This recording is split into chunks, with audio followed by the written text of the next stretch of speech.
Hello, everybody. Welcome to Power Tables. I am Dr. Sheri, CEO of My Best Life Academy, where we lead leaders. That's what we do. So I'm so glad you joined me here on today. And we can't believe that we are in another month, but we are. And so June is our wonderful month here. And you see all the purple going on today. That is because as we share Power Tables with you, this is where you bring the lunch and we bring the tea. And yeah, I've got the tea today. This is pretty good. This is a licorice mix here with a little bit of dandelion and some turmeric in it. But oh my goodness, it's an excellent blend. Yeah, gotta try this.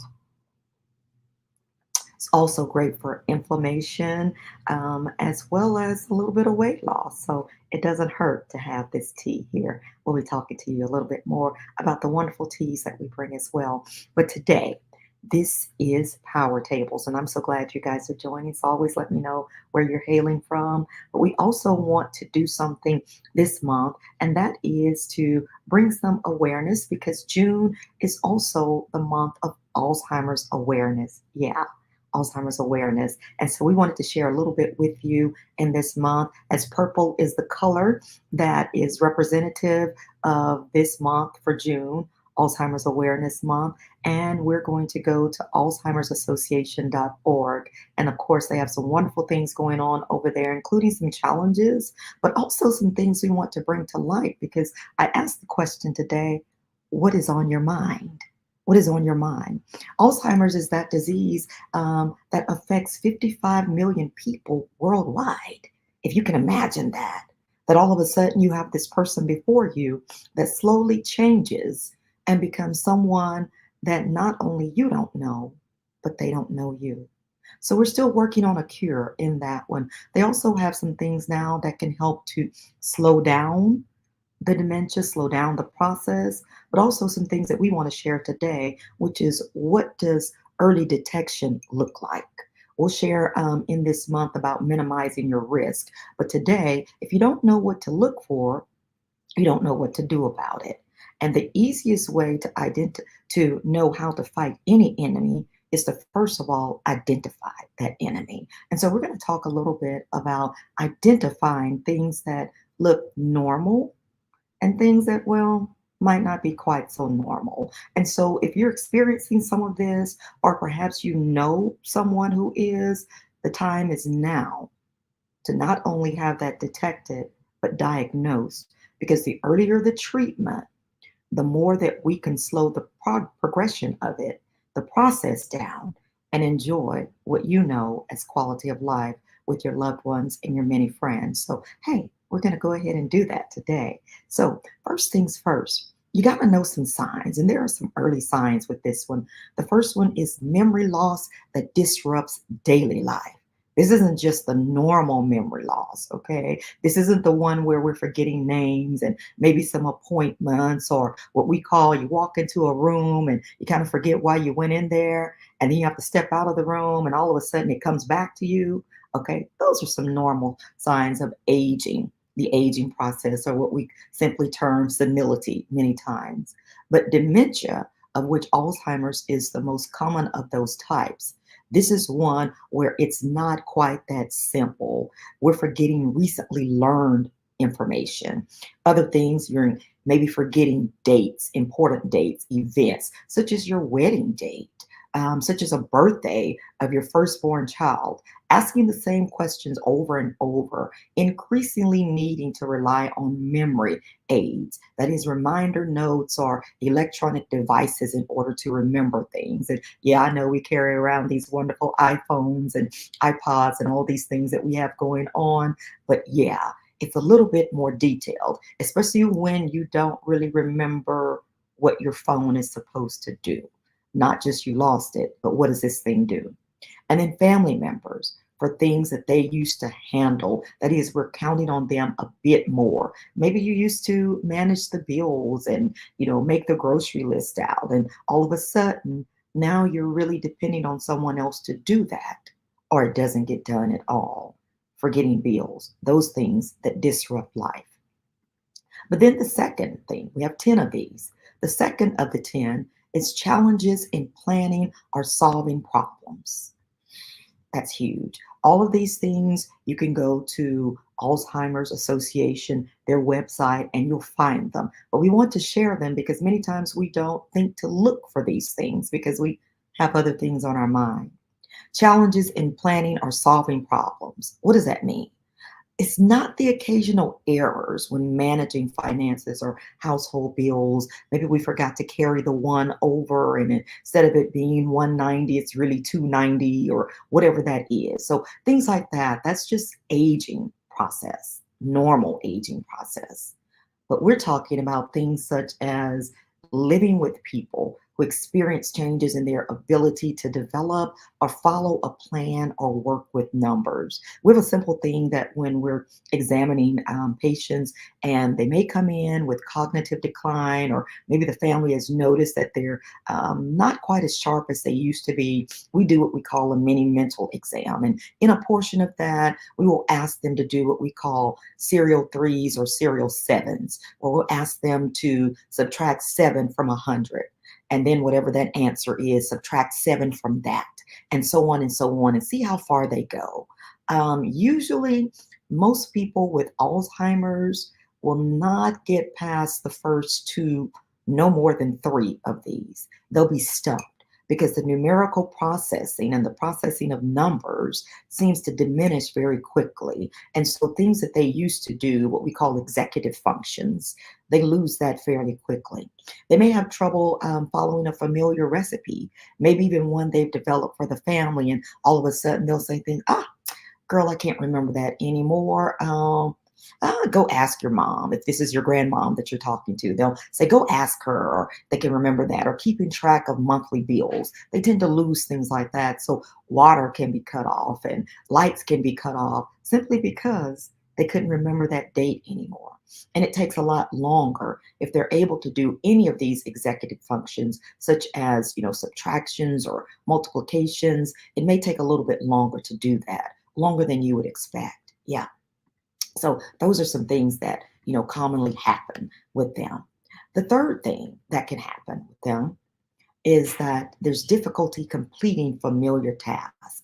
Now, we all may need a little bit of help, with setting up the radio system in our new cars. We may have to call our grandloves over to do some of that. Any type of technology or new technology, we may have a little bit of trouble with that. That may be a normal thing. But people living with memory changes from Alzheimer's or other forms of dementia can sometimes find it hard to complete daily tasks. They sometimes may have trouble driving to a familiar location. They may have trouble even organizing a grocery list, or maybe remembering the rules of their favorite game. Okay, some people really love to play gin rummy, or to get together and play some bid whist with their friends or something of that nature. But all of a sudden, they're not able to do that. They're not able to concentrate or focus. And sometimes friends may say, hey, it's your turn. And they're going, what? They're staring at you, or they're making critical errors in the game that you've never seen them make before. That may be a tip off that something is going on with them. Then confusion with time or place is the fourth thing. Those with normal aging process, but yeah, we may forget that it's Wednesday and, call it, Thursday because we're ahead of the game, or Tuesday because we had something happen on Tuesday. And so it makes us go back there. But we figure it out fairly quickly. But people living with Alzheimer's, again, dementia, they lose track of dates, seasons, passage of time.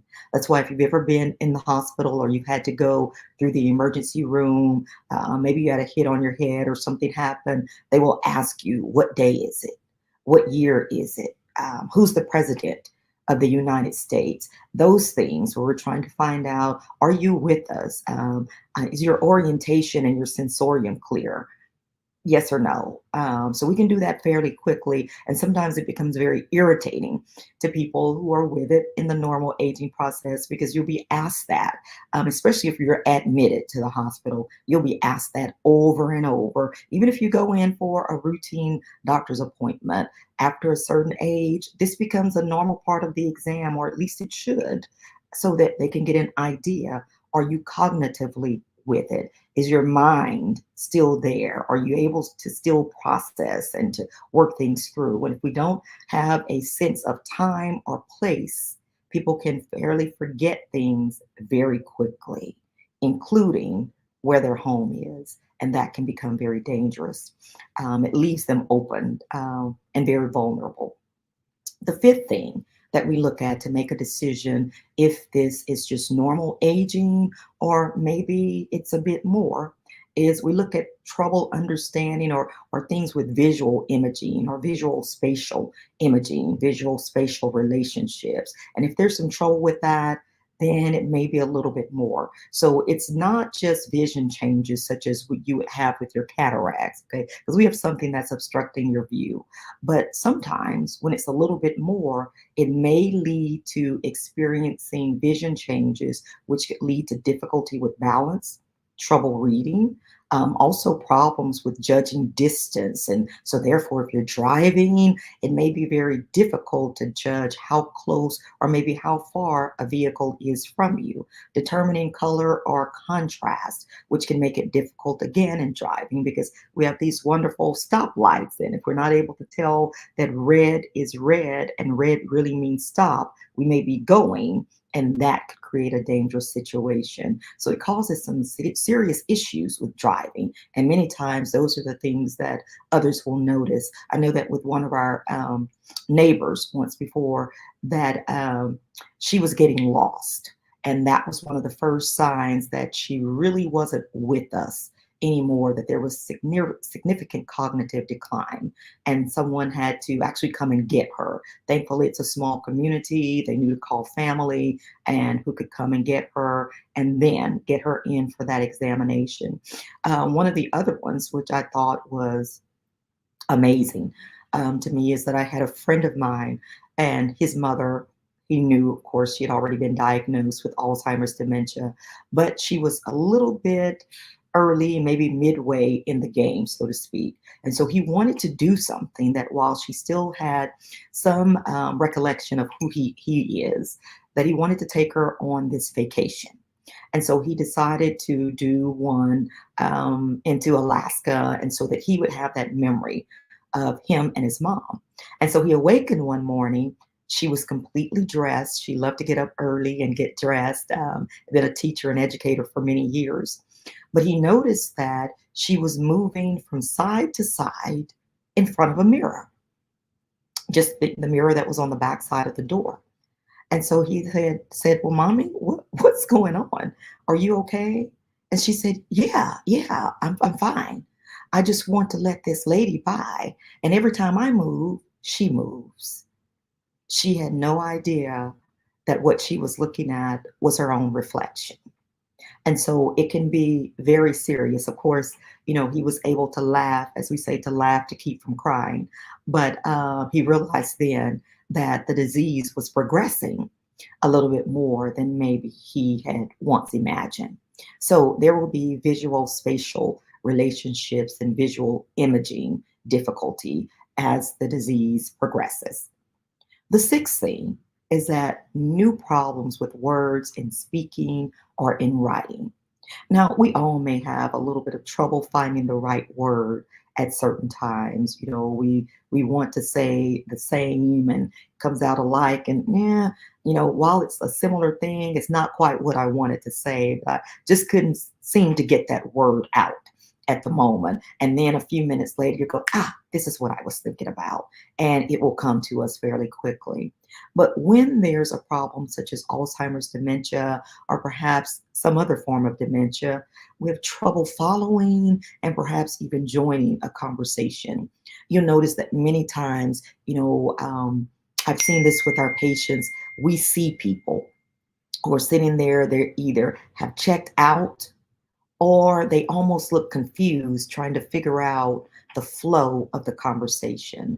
They may stop in the middle of the conversation or in the middle of a sentence and have no idea how they should continue or what was even the subject of the conversation and may find themselves repeating themselves. They may struggle with vocabulary when you knew them to be somewhat of a word connoisseur, if you will.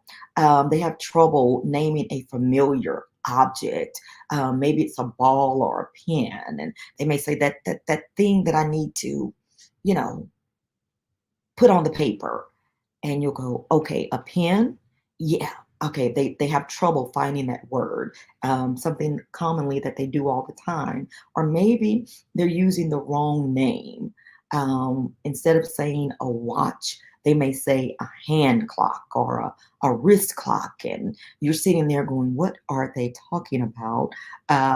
Especially now that we have all of these, technology devices, our Fitbits, and all those things going on. We don't think much of it anymore, but they're a little bit older, a different era.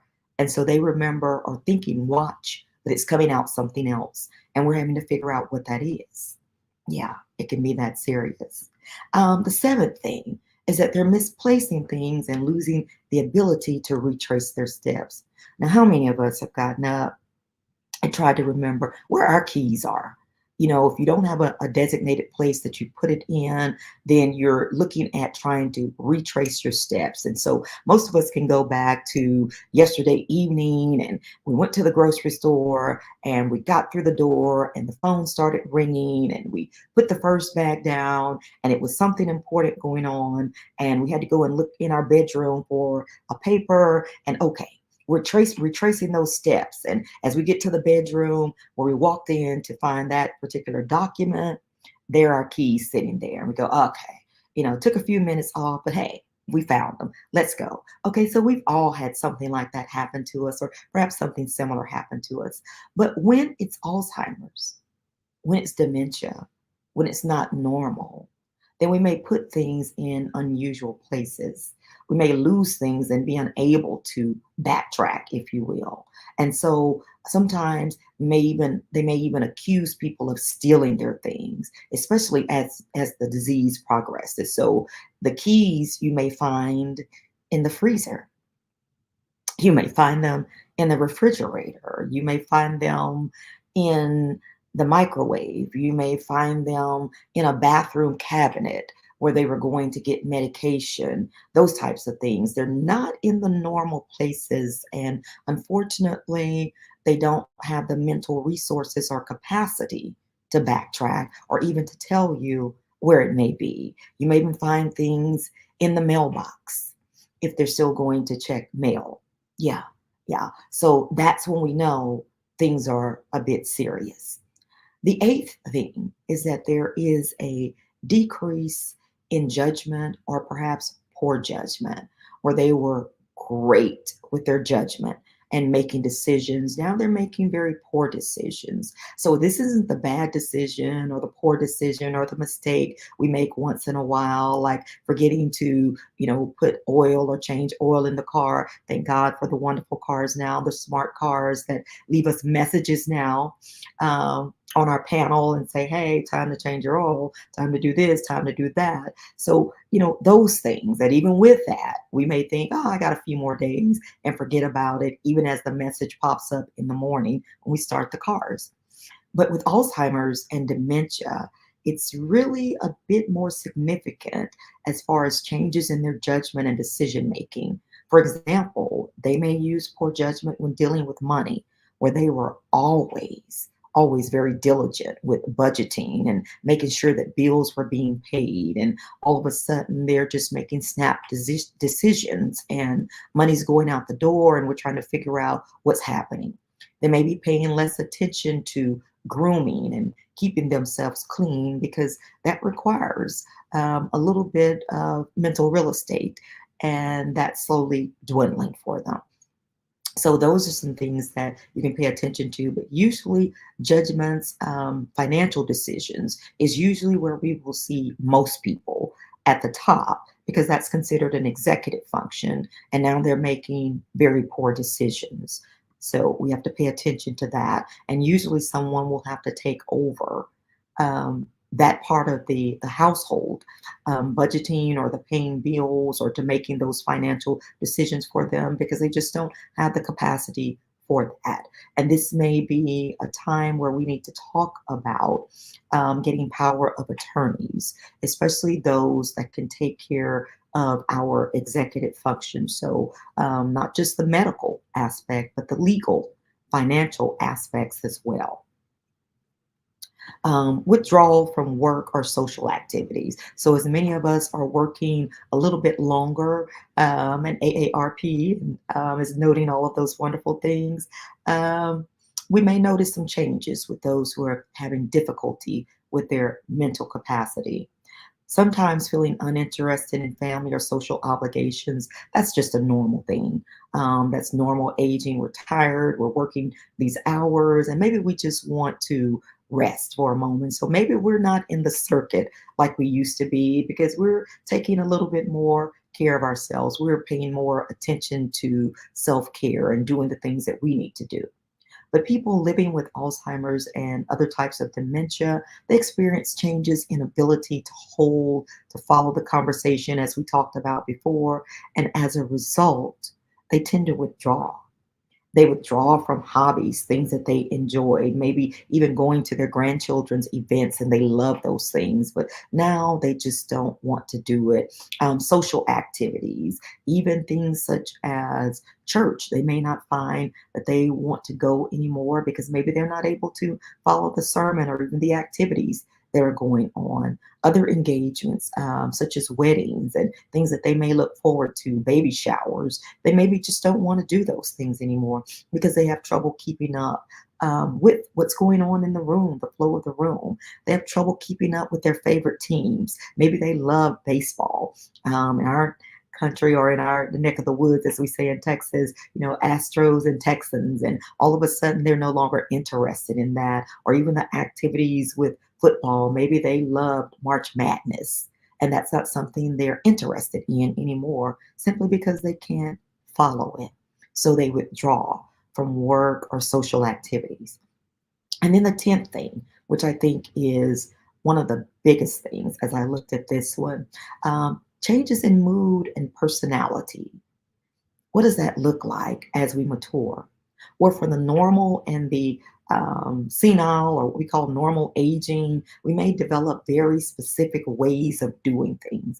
I know I have over time. It's just easier to get it done. And so instead of changing up every other week, I kind of stay in a routine because I can get a particular thing done in 20 minutes, maybe versus the 30 minutes that I started off with 10 years ago. And so I'll tend to stay that way. And, we can become irritable if our routine is disrupted. I know that when I share things with my husband, he has a certain way of doing things, and I'll even accuse him of being OCD. Yeah, I will. I will. And he's accused me of doing some things as well too. So we'll look at that and we'll go, "Oh my God, what are you doing?" And so if I disrupt a particular way that he likes to do things, even putting up clothing, it can be a not great situation in this household. So we tend to respect each other's ways of doing things. So that's a normal aging things. But individuals, again, with Alzheimer's and other dementia, they may experience mood and personality changes, meaning that this person that was very docile, very mild in nature, all of a sudden becomes easily irritable, easily angered. They may begin using words that you never heard them utilize. Maybe you never heard them utilize a cuss word in their life. And all of a sudden, the expletives are flying out of their mouth, and you need the little beep signal to kind of beep every other word that's coming out of them. It looks different. It's because they're confused and now they're suspicious. They may even be depressed or fearful or sometimes feel anxious or even afraid. And so the behavior comes off as this. So they easily can become upset at home, even in their own environment with their friends and their families, when it tends to pull them out of their comfort zone. And so anything that's going to require maybe analyzing a new situation or coming up with a different viewpoint or perspective, or even begin to explain that in their own words can be very difficult for them. And so, as we're going through this month of June, where we are wearing our wonderful color here for purple and remembering all of the people, millions of people all over the world who are slowly becoming someone different and slowly not recognizing the people that we would call in their own ecosphere. It looks very different to them. So as we remember them and think of the amazing families that care for them, I would ask that we sit down ourselves as we're getting a little bit older. And Alzheimer's, there is a particular variant that shows up as early as in the 40s. And people are having to, they have time now because it's been detected and it's been diagnosed that they can make better end of life decisions for themselves, and also to get on medication that may prolong the progression of the disease and give them the quality of life that they really want with their family and their loved ones. I would say to all of us, spend just a few minutes with these 10 steps and ask ourselves, does some of this look like me, or maybe someone that I love that's close to me? It may be time to bring them in to that doctor's appointment and sit down and go through what we call a mini mental exam and make decisions if this is truly dementia or it's just normal aging process. And dementia, for most of us, is not something where we have to get radiographical imaging to make that decision. Dementia is a clinical bedside diagnosis. We can make it in the office with just a few simple testing devices, very simple, and at least know and begin to make better decisions for ourselves and what we would want our end of life to look like, what we would want our legacy to look like, so that we can start enjoying the moments that we do have for as long as we have them. That's the benefit of knowing early detection, what the signs look like, and then getting an early diagnosis. So important. So, as we go forth in this, we're going to be talking about some of the things that can be done naturally as well as medically to help to minimize the risk as well as the progression of this. So we'll be sharing a little bit more with this on Power Tables as we go through this month. I want to thank each of you for joining us. Those of you who have seen it, those of you who will see it a little bit later. And as always, I hope you're enjoying your lunch as we're enjoying the tea. And this has been your tea time as we celebrate Alzheimer's Awareness Month. So, you guys have an amazing day, a wonderful weekend, and enjoy family time with your friends and your family and your loved ones. So important.